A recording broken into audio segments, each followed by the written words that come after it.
एक आम का पेड़ होता है।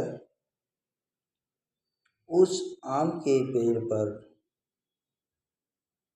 या उसकी छाया में पंछी, जानवर, मनुष्य रहते हैं। जब गर्मी पड़ती है, धूप पड़ती है, बहुत आनंददायक होता है। अब जब उस पर फल लग जाते हैं तो और आनंददायक हो जाता है। लोग उस पर पत्थर बार कर और ईंट फेंक कर सब आम तोड़ते हैं। कोई लोग चढ़कर आम तोड़ता है। तो कितना मीठी मीठी आम देता है वो पेड़, और वो झुका हुआ भी होता है।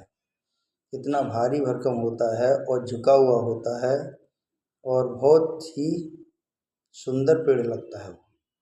भारी भरकम और झुका हुआ पेड़ बहुत सुंदर लगता है। इसी तरह से एक मनुष्य के अंदर भी होना चाहिए। जो परिवार में मनुष्य होते हैं तो परिवार में सबसे बड़े भाई होते हैं, माता पिता होते हैं, वो सब एक आम के पेड़ की तरह से ही होते हैं।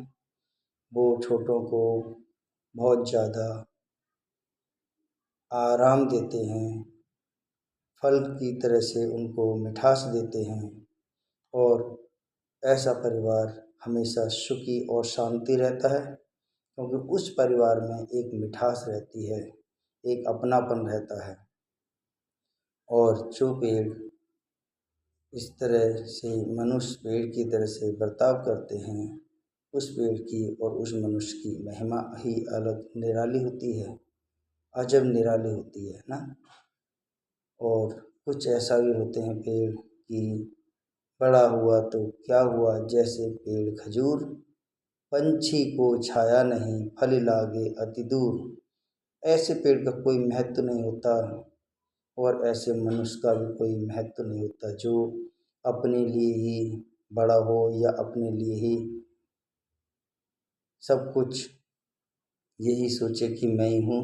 तो उस मैं में एक, जो मैं तो रावण की भी नहीं रही थी, जो अपने के साथ में करते हैं। जो आम एक सबके लिए आम मिठास देता है और झुका हुआ होता है और सब कुछ देता है, ईंट पत्थर भी सहन करता है। इसी तरह से मनुष्य का परिवार में कुछ इसी तरह का हिसाब किताब होना चाहिए। इस दुनिया में कोई तो कुछ न लेके आया और ना लेके जाएगा। एक यही एक पेड़ की तरह मिठास है जो सबको दे के जाएगा। ठीक, धन्यवाद।